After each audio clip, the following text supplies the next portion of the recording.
Welcome back to Psychology Applied to Work. This is lecture 23, Types of Leaders.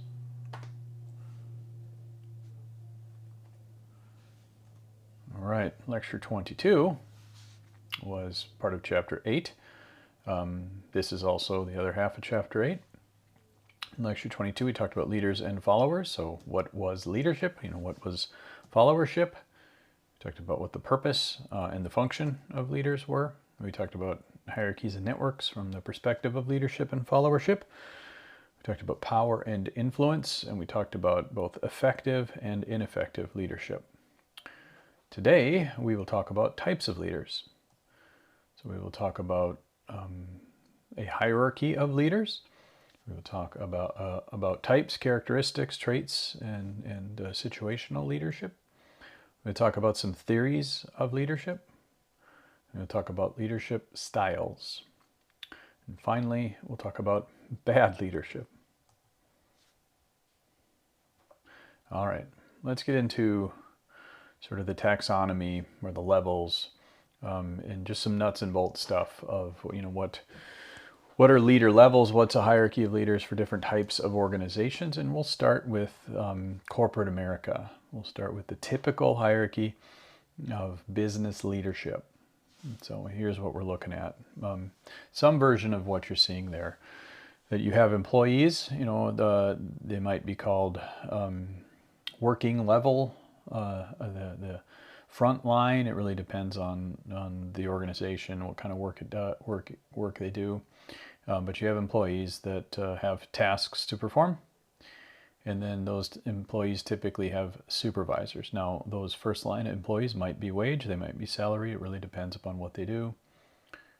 Typically, in order to comply with labor laws, if the work that is done is of a predictable nature, if it's of a physical nature as well.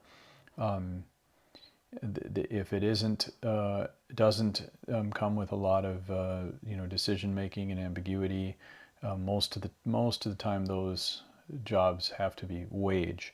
And the reason I say have to is because you don't want to not give people overtime if the labor law basically is looking at it and saying those are the types of people that you should pay overtime to. Where when you get into salary, that's a fixed amount of pay for a fixed amount of pay period, generally built around 40 hours, but oftentimes with salaried people you can end up working quite a bit more than that, depending upon the company or the circumstance. So frontline workers, entry-level work, or not entry-level, but working-level workers would be both salary and wage, but typically the first level of leadership that's formally recognized in a typical business or corporate structure is called the supervisor.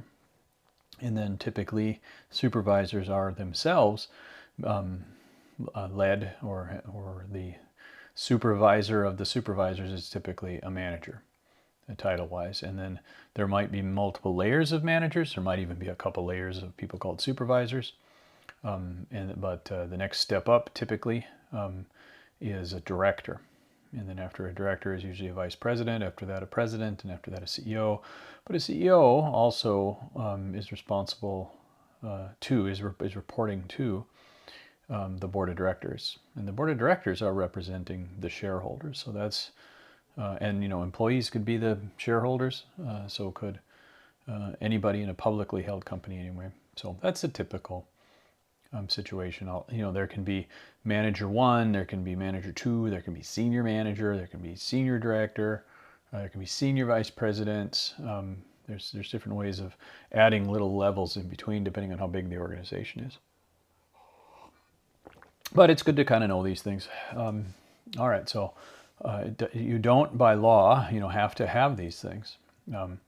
There are laws in states and there are federal laws for public companies that require certain types of what are called officers that need to have at least certain legal titles. But within the organization, this is sort of a convention. This is sort of an established hierarchy or taxonomy for leader levels. Elon Musk, at least last time I paid attention to what his preferred title was, liked the title Techno King in within Tesla. So there's also this title manager, and then you'll see this title director, sometimes given to people, and even in rare circumstances, the term vice president, and certainly in banking, a very common circumstance, the term vice president. You'll see these titles that don't always come with leadership roles, where they come in like for very senior professional roles, but where they might not actually have a hierarchy, might not have direct reports. So just because you see the word manager in a title doesn't mean they're managing people. They might be managing accounts, they might be managing relationships, they might be managing programs or products. So it depends. All right, and then banks often, because the old days you'd have small little banks, since you'd have a vice president of those little banks, and then the big banks came and gobbled up a lot of the little banks, and it seems like a tradition started where the people at the local banks would keep their vice president and president titles, so they had to come up with additional things to layer over top. At least that's how it seems to me looking at it. And so it's quite common to see within the banking world another level called head. So head of consumer banking, head of this or that. And within that, you might have multiple people that have the term vice president or senior vice president, and they may or may not actually have direct reports. So it's a cornucopia of titles out there. And then I mentioned this, that often these things have levels to them. Okay, so that was a typical corporate structure. In the nonprofit world, at least in the U.S., it's a little bit different. Often the front line, the working level at a nonprofit is volunteers. Not always, but oftentimes. And then sort of corralling the volunteers, herding the cats, so to speak, coordinating them is often paid employees, wage or salaried, and they would typically be considered staff.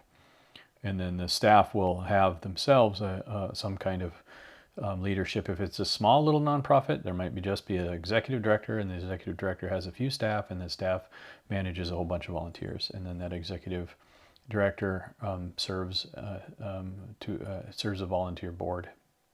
Now, a really large nonprofit organization, and some nonprofit organizations can be huge. I mean, there are huge hospital networks that are nonprofit, and so you end up with quasi-corporate structures, but the organization itself is structured to not make a profit, in which case you find a little bit of blurring of the types of titles, or you might still have, depending on how big, the executive director type title and staff title, but you might have staff supervisors, staff managers, and other director titles. But it's not that important that you remember all of this stuff, but it's at least important that you get the gist of it. And then in that world of academia, you've got typical hierarchical levels that go from staff and or faculty. So in the case of a professor is typically reporting to the department chair. There could be other staff within the department that also reports to the department chair. Department chairs typically report to the deans. Deans often will report to the provost. There can be layers in between, and there can also be associate deans and assistant deans, and I mean, you can ramify this any way you want. And then there's typically a president, and the president is often, every place is a little bit different. In North Dakota, the presidents of the public universities report to the North Dakota Board of Higher Education, but each state's a little bit different, and there's all sorts of administrative positions that can be in between there. And then outside of this teaching world, there's a bunch of hierarchies that within just pure admin, which we're not going to get into. This might seem like a silly, overly detailed slide, but for some of you who are looking to pursue careers in these various functions, it's good to have a general sense of what the taxonomies are, so you can kind of understand when you hear somebody's title where they likely fit. All right, so another kind of nuts and bolts thing here is this concept of span of control. That's a term used a lot in corporate America lately, and it's really the ratio between you and your direct reports. How many do you have? If you have 5 direct reports, you have a span of control of 5. The 6 is a fairly typical historic number, but if your direct reports kind of all do the same thing, and your level of supervision of them can be fairly minimal, you might have 15, 20, or even more direct reports, in which case there's not a whole lot of consistent interaction you might have. But in the current environment, within corporate America, there's a trend towards trying to increase span of control, have more direct reports, and the effect of that is to flatten the organization. That second bullet, that first bullet there that says employee, supervisor, manager, director, I mean, you can see all those layers. There might be 3 supervisor layers and 3 manager layers and 2 director layers in a really, really large organization. So you might have 9 layers in the whole organization, and the company might look at it and say, we're too top heavy, we're too expensive in the middle, we're not very responsive, we're wasting a lot of money in middle and upper management, and they might go, hey, we want to reduce 2 layers or 3 layers, in which case there'll be a push for greater span of control, and certain people that were managers, often upper level managers, will find themselves without jobs, or we'll find them in special assignment jobs that no longer have direct reports. Anyway, span of control is an important thing to know.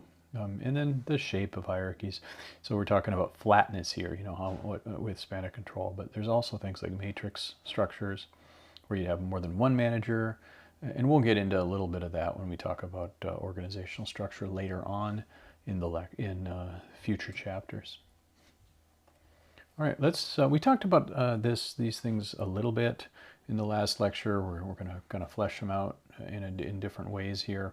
We'll talk about leadership types, talk about leadership traits, talk about characteristics, and talk about styles. And these are different ways of kind of looking at the same thing, or at least similar things. This is how we characterize leaders. This is how we categorize leaders. This is how we describe them. And they may be things we look to apply to us if we're in a leadership role. And so we talk about leaders.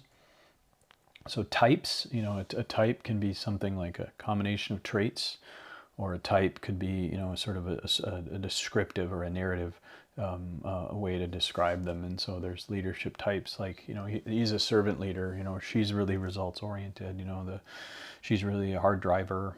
And so you're coming up ways with short little descriptors or a little narrative, attempting to summarize how they are different.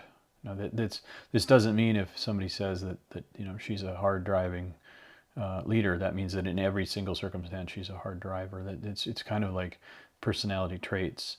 It means that on average, the way this person is different than the perceived average is then more often more circumstances they'll push for results, and they might push people a lot and really insist on forward movement. And so that's where you get these narratives that build up in people's minds to describe people, and that's a kind of an interesting way to narrative and personality go together.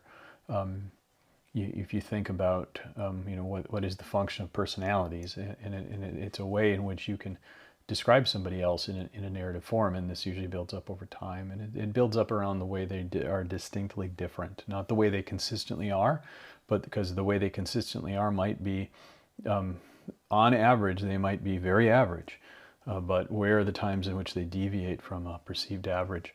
That's where the individual differences pop out. And then over time, when you have experience with people, you kind of build up this sort of sense for how they're different, their uniqueness, and you develop a kind of narrative for them. And in our language, those things become the descriptors we use to describe personality. And it's the same with leaders.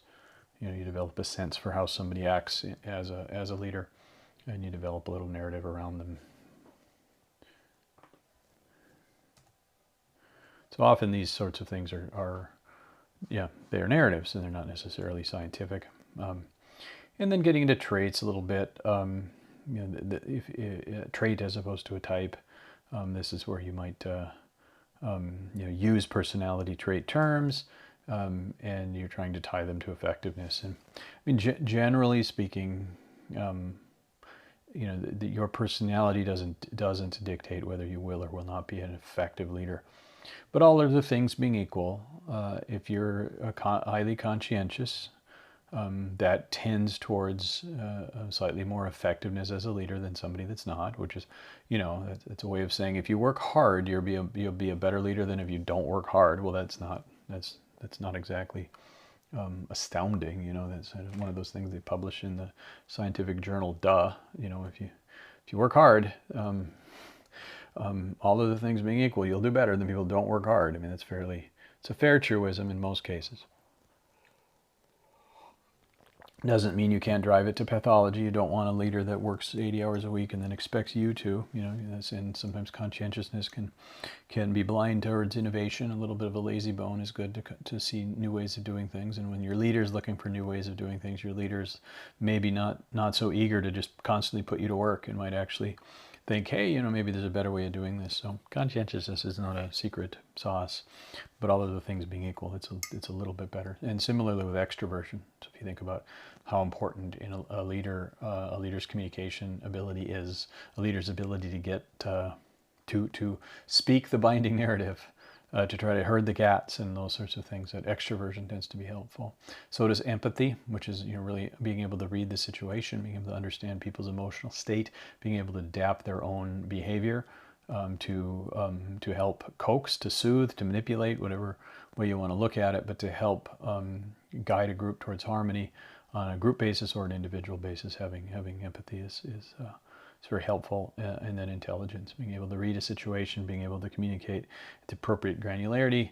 A lot of reasons why being hardworking and smart, outgoing, and empathetic can be very successful in terms of a combination of traits.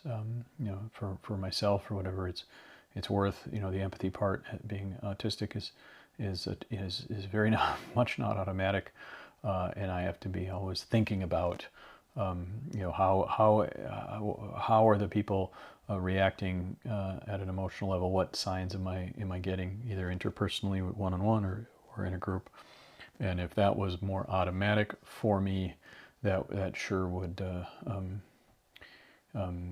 grease the wheels, so to speak, and make a lot of my job as a manager easier if that was quicker for me. But everybody's different. And this isn't, if you're high on these four things, you might have a fatal flaw in a couple other areas. And if you're low on all these things, that doesn't mean you can't be a leader. It just means that your path might be a little bit more challenging. And then things like characteristics is another way of looking at it. And they're kind of like traits, but it's something that you kind of apply to the individual. So, she has a characteristic directness. And the characteristic usually means something unique. Like, okay, she's direct, but she has a characteristic directness. It's like, there's a certain way in which this particular person acts in a direct sort of way.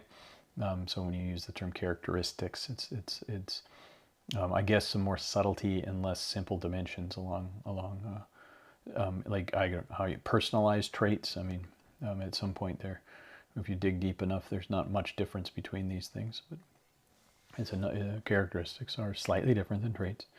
You can think of as unique, tailored traits for the individual.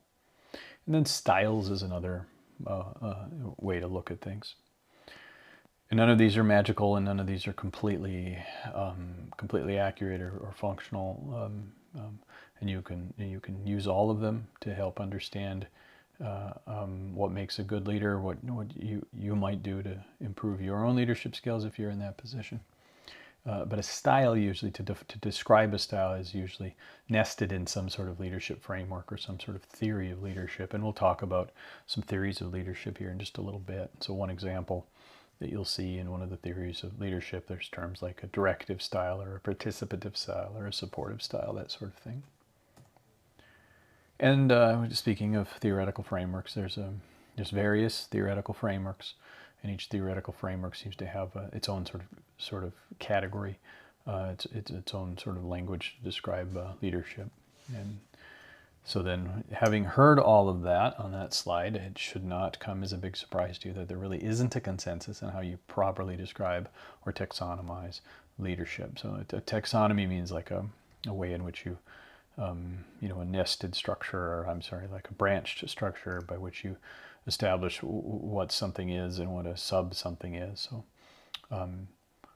the efforts to try to properly define what good leadership is continue, and there's multiple ways of looking at it, and there's really no right way.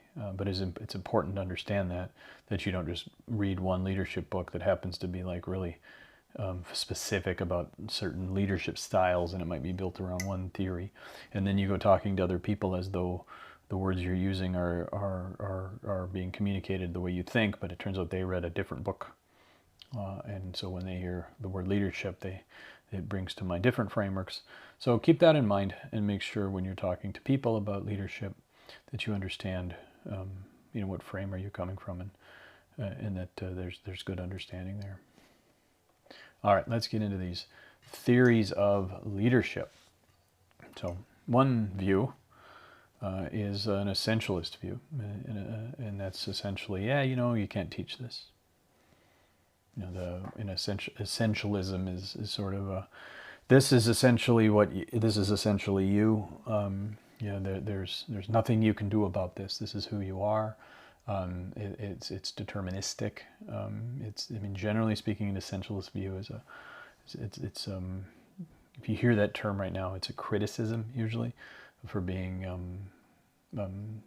overly simplistic, almost dogmatic, basically painting a box around someone. There was a time not that long ago when people would have a really strong Darwinian point of view that believed that genes were everything, or that for certain outcomes in life, that genes just dominated so much that if you didn't have the genes, you just couldn't succeed in this or that, or you just would never be like this person, or you should never even try to do something like this because if you don't have the genes. And now we know that the complexity is way more than that, and the gene expression, which is your environment, which is the nurture side to nature, is hugely impactful, and the two are entangled, and so an essentialist view is really limiting, and if you sort of hear that sort of language, at least be skeptical. There's some essentialism to the fact that in my genes I will never be 40 feet tall.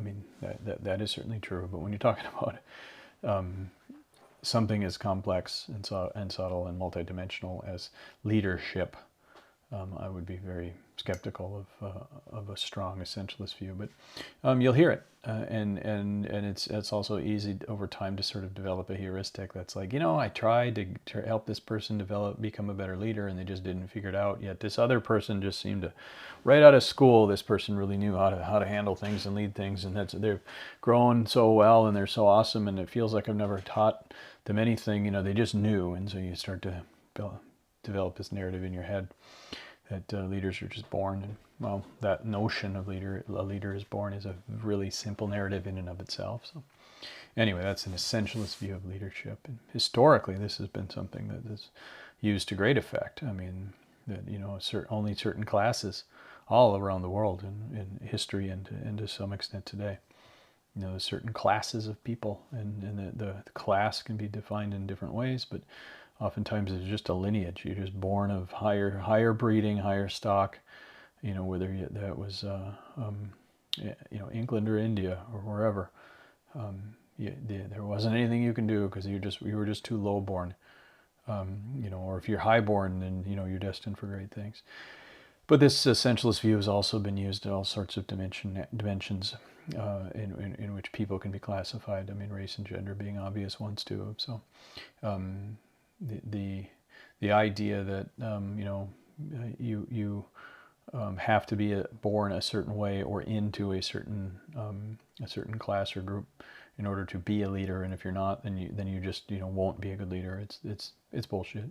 But there's a hell of a lot of culture historically that was built around that, and a lot of that dangerous territory here of me going off on a tangent. But a lot of times when you look back and you see that there were cultural elements where people were being kept out of things like leadership opportunities.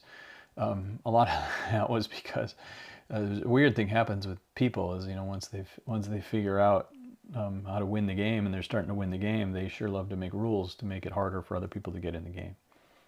I mean, that this is there's something about humans that we sure love to rig the game once we're the ones that have played it successfully, and you can look at this in different ways. I mean, you can look at this in like guild systems. If you busted your butt to become a partner at the law firm, or you became a medical doctor or whatever, and you went through this really hard process to get to get to where you are, you want it to be really hard for other people, so that things stay. So your service, your knowledge becomes stays sought after and scarce, and so that your income is really high. You'll see this in corporate America and corporations the world over, where if they're established in a market, what they really don't want is anyone else to get in, and they want to change the rules to make it harder. And so a lot of regulations are effectively written by the companies that are being regulated. And you'll see this again and again, and big pharma is a great example. And I'm trying to navigate here in a way that's like not partisan. The human tendency to norm creation, norm enforcement, competition, all these things sort of evolve into things that can be looked at as games, and there's things called game theory to actually analyze them, even with some math. But the important point to remember on all of this, when you look at leadership, is the people that have it. You're you work in a you just got a job. You're entry level. It's a big company, big organization.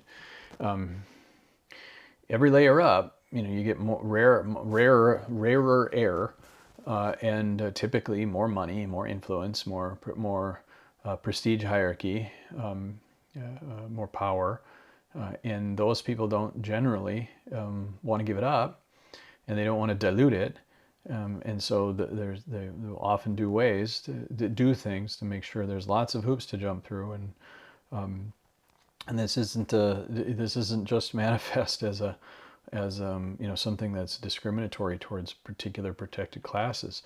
I mean, there's typically a psychology involved that's sort of discriminatory, but against everybody, because if you're at the top, and yes, you'd have there's always somebody bigger, or somebody you're reporting to, even a board of directors, but you typically don't want to give up your pay, your privilege, your prestige hierarchy until you're ready to retire, or you get a better opportunity, or whatever. While you have it, you tend to work hard to keep it. And so there's a lot of things at play psychologically that I would encourage you to start looking at. People don't even understand that they're doing it, but there's this essentialism. There's only certain people that can be who we are. I mean, you can get that around you can get that around ability. Like, you can get that around, only people that went to these great schools. I went to, Yale, and I know that all the people that went to Yale had the great education I had. So, I trust people from Yale, but, if you went to a state school, well, that's not that good. That's not our kind of level of excellence. And these are construals. These are narratives, and they're really in some ways justification of a kind of quasi-essentialist view. So anyway, that's a bit of a rant. People are complicated, and people wherever they get into a position of strength or privilege. There's a lot of things that happen in the brain to try to keep that spot, and that it's not all that different when you look at hierarchies in large social primates, where people fight to keep their spot. We just do it in really, really complex cultural ways. All right, so that was a bit of a sidetrack rant. So this essentialist view is still, sort of reoccurring because it's such an easy thing to develop a heuristic for. Okay, so now most of what I just said there under essentialism, you won't see that on the test. But something like this, leader-member exchange, you might. Basically, if you haven't figured it out by now, if it's on my slides and in the book, it's a good chance that might be on the test. If it's in the book but not in my slides, it's a very, very low chance, unless I make some vague reference to it. And if it's on my slides but you don't see it anywhere in the book, chances are it's not going to be on the test. So you're looking for what's overlapping on the Venn diagram there. So leader-member exchange theory. That's about looking at the leader and the subordinate, leader and the follower as a one-on-one relationship, or as a dyad, and then it's looked at as, if the relationship, if that one-on-one relationship between the leader and the follower is like that of an in-group of interactions between outgroups. Like if your supervisor looks at you and doesn't think we're part of the same in-group because of whatever level of relationship you have, then that supervision has a different characteristic.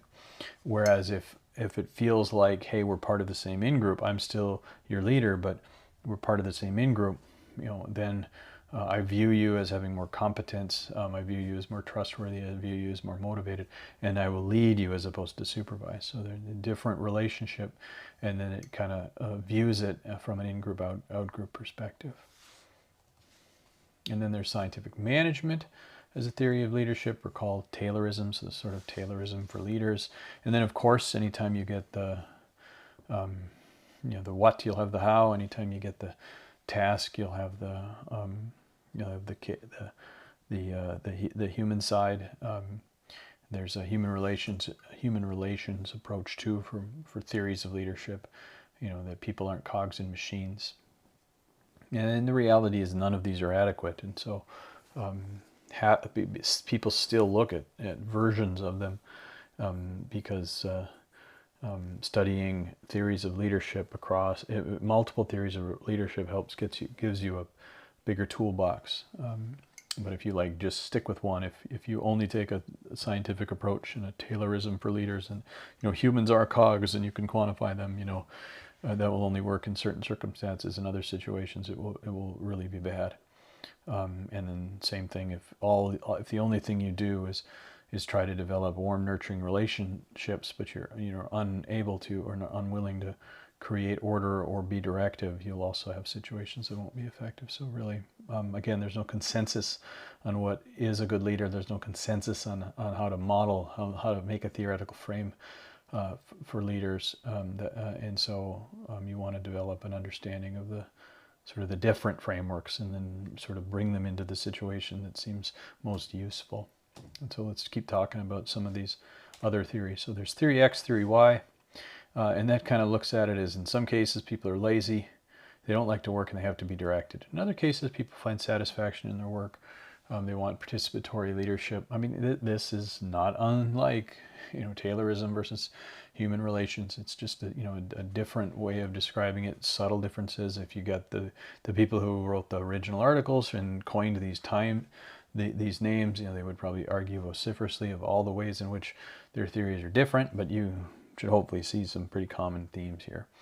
This is in some ways these things are reflective of left and right hemispheres, but of the explicit and the implicit, of the relational versus the transactional. But I'm going off in the weeds, and again, if I'm just saying it and you don't see it on the bullets, I'm not going to test you on those things. And then there's the contingency theory, and that's sort of contingent on the situation, so that how effective a leader is, how well that the authority of a leader gets accepted is contingent upon. So it's kind of, at least that's how I look at why they call it the contingency theory. It's contingent upon the situation and the leader's traits. This combination between who is the leader, because everybody's unique, and what is the situation, and when these things line up well, and the situation and the leader's traits end up being effective. Whatever they end up being a compatible situation, so the leader becomes effective. Then that was effectiveness that was contingent.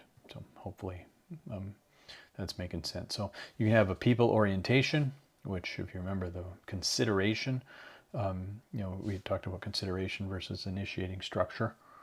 And to some extent, this is right back into human relations versus Taylorism. To some extent, this is analogous to the what and the how.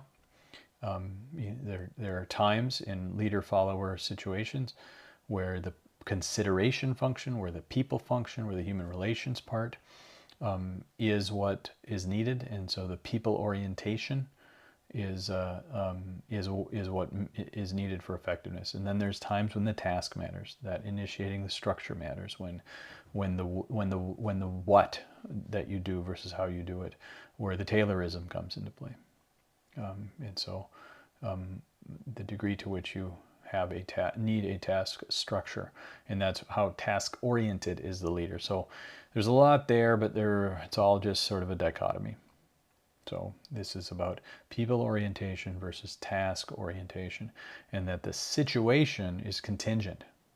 Sometimes the balance of how task oriented, how directive, how order generating, how structure imposing should you be versus how much you should be looking at relational things, motivation things, getting people to want to engage their own agency and make up their own mind about what to do, kind of thing. That whole balance between the two, what's the right balance, depends upon the situation. So it was a little bit wordy, but hopefully you get that. Then there's path goal theory, and that's roughly where, okay, the organization has some goals, and if you're the leader, how do you get that subordinate to have their own personal goals at work, to have their own set of goals that they follow, but having those goals basically be well aligned to the organization's goals. So what behaviors can you foster? What behaviors as a leader can you perform, and what behaviors in an employee can you foster that allow those employees to achieve the goals, but those goals are their own personal work goals, and they happen to support directly the organization's goals. So a coherence between individual action and what the organization needs. And so this path goal theory can look at the kinds of behaviors as a leader that you might manifest as directive, which is where you're telling people what to do, or supportive, where you're showing concern, or participative, where you're allowing your direct reports to be more involved in the decisions, or just achievement oriented, where you're really just talking about the end state and trying and assuming some autonomy to get people to move towards the end state. So the important thing about this one is just those bolded items, the different types here: directive, supportive, participative, and achievement oriented. And then in order to figure out the situation, you need to be able to kind of move around between those different bolded states flexibly. And then there's implicit leadership theory, and that's really more looking at it from the perspective of the follower, the subordinate, the direct report. And it says that everybody has an idea in their minds about what a leader is supposed to be, and what a good leader is, and what a good leader is that they would want to follow. But often that model, that pattern, that narrative is implicit, which is to say that people can't necessarily describe what makes a really good leader for them, but they kind of know it. And so if you recognize that, well, then how do you tease that out, and how do you as a leader try to figure out how can you help that person's model, or how you can be more like that model? But the important point is that people have an idea of how leaders should act, and they don't necessarily always are able to describe it. And then when we talk about leadership styles, this is sort of bite-sized narratives to sort of sum up a leader's approach.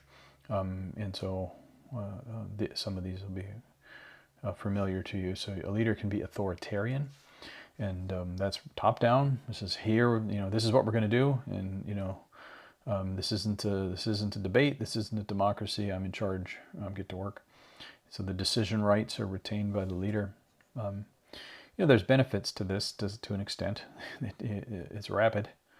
You don't sit and hem and haw and bicker and have discourse to get to a consensus or a vote or whatever. You don't go up many approval layers to finally get to the top leader to see if they'll approve, if he or she will approve some initiative.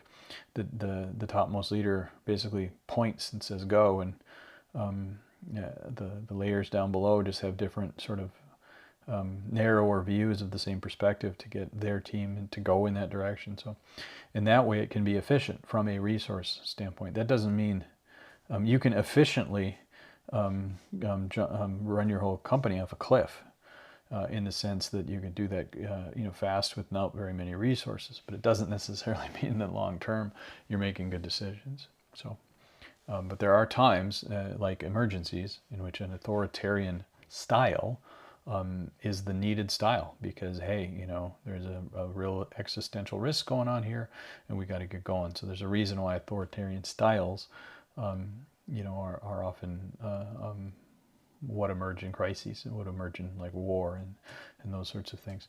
And then there's democratic, and that's the problems and the solutions. But the understanding the problem and defining the solution come out of discussions, and there's various ways that things can be democratic. You don't have to have a formal vote and to sort of consider it sort of quasi-democratic. And if you have a sort of a democratic style of leadership, it means you're trying to foster a discussion, you're trying to foster consensus, you're not trying to impose, you're trying to get your team to all agree or at least accept a general sense. And then there's a transactional leadership style, which is trying to get individuals or trying to get teams to go a certain way, to do a certain thing, to get to a certain level of performance. And then it's typically reward based. If you do this, I'll do that kind of thing. And there's transformational, and that's where you might have a lot of charisma. You might have a lot of consideration, which is to say, high empathy, a lot of interpersonal trust, and then you might have some intellectual stimulation, which is to say, hey, I got this, there's this wonderful new direction that we should take our company to. It's going to change everything. It's going to be great. It's going to be great for you. In an extreme version of this, you might have the reality distortion field I mentioned, and that's a young Steve Jobs there over on the picture. And in many cases, he would do things that you might consider transformational. So you're talking about vision creating, you're talking about inspiring, you're talking about a sense of purpose and excitement. And then there's just sort of a lower dimensional, just a plain charismatic leader. Often that involves self-promotion. It can be energizing in some cases, but charismatic leaders certainly can have their impact, but without some of the other styles, without some substance behind that, it can end up being sort of short-lived. And these styles are more descriptors. And you'll typically find that a leader doesn't fit all of these, and a good leader might move in between, have the ability to recognize situationally, what the team needs, and not in a weird chameleon-like ability to just suddenly become another person, but to sort of lean in the directions of these different styles when it's warranted, or when other styles are simply failing to do the job. All right, let's finish this lecture up by just talking about what makes a bad leader. Poor consideration. Remember this consideration versus it's the again the people versus the task or the order. If you're insensitive, if you're arrogant, it's all about you.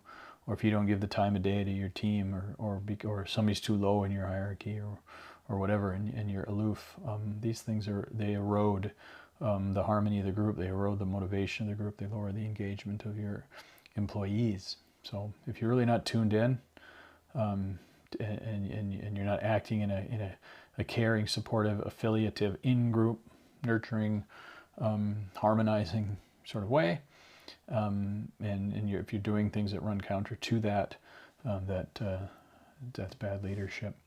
Obviously, if you're abusive, if you're too much on the punishment and not enough on the reward or the affiliation, and certainly in the West and definitely in America, we are all individuals of equal legal and moral worth. At least that's our narrative. That's a key part of our binding narrative.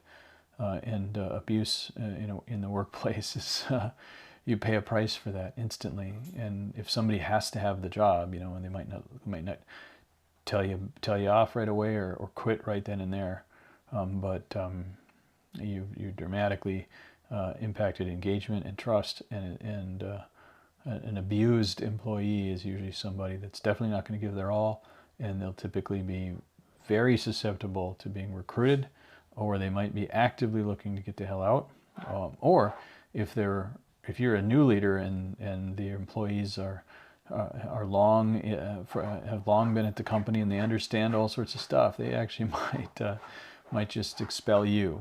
And it tends to drive withdrawal behavior. It also can drive counterproductive work behaviors. And then self-serving, a leader that takes credit for the success of their team at the expense of their team and makes it look like it was all their work or all their idea or wouldn't have happened without them. And when things go badly, they then blame members of their team, and it wasn't their fault, it was somebody in their team screwed up. I mean, both of those self-serving things are short-term thinking. They tend to erode trust, they tend to erode motivation and engagement. And then uncertainty, the inability to project calm in a time of stress, and then the inability to make a decision, whether it's a stressful one or not. But if you project that uncertainty, that has a tendency to make other people feel uncertain, and then that's anxiety producing. And then who's leading us? Because they don't seem to know, or they're not willing to actually choose a direction. They're worrying about everything. And then the one size fits all, where they always do things a certain way or treat people all exactly the same. Then they end up not being situationally flexible, and their approach then only works in the times when that happens to be the right situation, and the other time it doesn't work at all.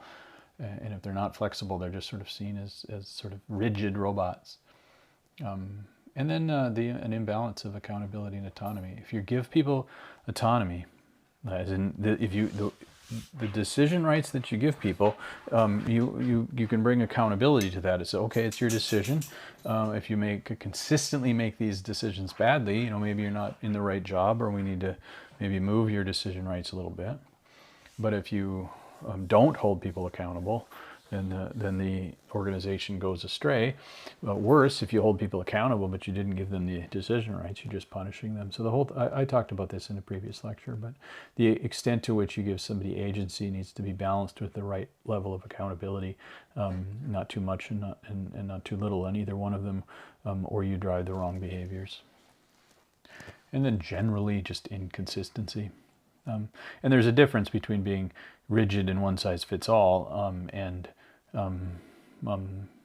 the level of consistency I'm talking about. It's just people need to know, what to expect of you, after they've gotten to know you as a leader, and they need to be able to predict a reasonable way. Okay, here's what I did. I lined up this information. I'm pretty sure that my manager's going to approve this because I know how he thinks and I know how this organization thinks. So then you go there,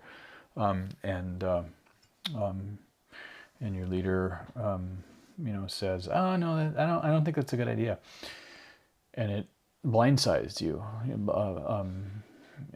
because you thought you had it all worked out, and then a year later you have sort of a similar situation. I'm pretty sure she's gonna reject this, and then she says, "Oh yeah, it's a great idea." Consistency, but that I don't mean inflexible. but if you're inconsistent, it can be bad, just like being uncertain, because it shakes the ground people are on and makes people not really know how to act. And then poor modeling, and that's really when you model a behavior. You're the leader. There's norms. There's politeness and appearance, and how hard you work and what you attend to. I mean, people are watching you and people are holding you to account. We gossip as human beings. I mean, the amount outside of like task work, the amount of time that's devoted to gossip is huge. And the gossip that we seem to, that seems to be the most viral, is when somebody in a higher hierarchical position, like a leader, does something negative. And that's like the social media and pop culture, when somebody does something somebody really high up does something really low. We jump all over that, because it's like this corrective mechanism in our culture, that how we hold our leaders accountable, and you will be held to a higher standard if you're a leader, and if you don't exhibit that behavior, if you don't model that behavior, and instead you project poor behavior, you object. You're lazy. You don't look right. You come to work late. You leave early. You screw off. You waste people's time. You tell bad jokes. You tell inappropriate jokes. You don't act like you believe in the mission of the organization. There's a lot of things that can really mess up people's confidence in you as a leader if you don't model the right behavior.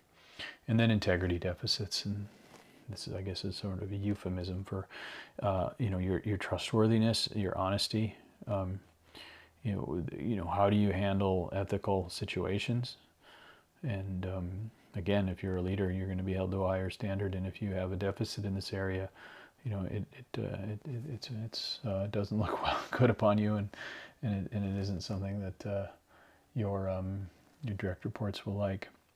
And then if you just have a poor understanding of people, I'm using the term psychology because of the class that we're in, but it doesn't have to be, people don't have to explicitly understand it in psychological principles, but if they just kind of don't get people, it can be it can really mess with their ability to communicate in stressful situations, or where somebody's upset about something. And so a good understanding of, so the opposite of these things, a good consideration, nurturing, servant leadership, certainty, flexibility, a balance of accountability and autonomy, consistency, good modeling, high integrity, and a good understanding of psychology. Those all of the opposites of what I've written down here are good counterpoints to this, for making people better leaders. And this is not a complete list, but hopefully it gives you just a general idea, gives you some things to think about. All right, that's the lecture. Let's review what we talked about. We talked about types of leaders in the second half of chapter 8. So we talked about the general hierarchies of leaders across different types of organizations, corporations and nonprofits and academic organizations. And then we talked about leadership types, leadership characteristics, leadership traits, traits versus situations. We talked about some competing or complementary theories of leadership. And we talked about leadership styles. And then we ended by giving some examples of what makes for bad leadership. In the next lecture, lecture 24, will be a bonus lecture, and that is learning how to lead. So we'll start with just, should everybody aspire to be a leader? Is it possible that not everybody? Is it practical? Is it a good thing if everybody's a leader, or is it actually essential that a certain number of people become leaders and a certain number of people don't? We'll talk about that a little bit, and then if you aspire to be or find yourself in a leadership position, we'll talk a little bit about how you should approach your first leadership role. And then we'll look at, over time, if you become a leader and you grow and your responsibilities grow, the layers below you grow, how being a leader changes based on sort of where you are in the leadership hierarchy, how big of a group you have, and how many layers. And then we'll talk about this sort of this concept of a toolbox of the things as a leader that you can look to for different situations, and what you can do over your career to try to build a good toolbox. And then we'll talk about scaling your strengths. So how do you take the things that you're good at and make the most of them, and then the opposite of that, how do you recognize those things that aren't strengths, that you might have gaps? What can you do to mitigate them? What can you do to reduce them? And then finally, we'll talk about sort of the most important things, the sort of the big secrets that if you can figure these things out, everything else gets a lot easier. All right, that's our lecture for today. Hope it was interesting, and we will see you for lecture 24.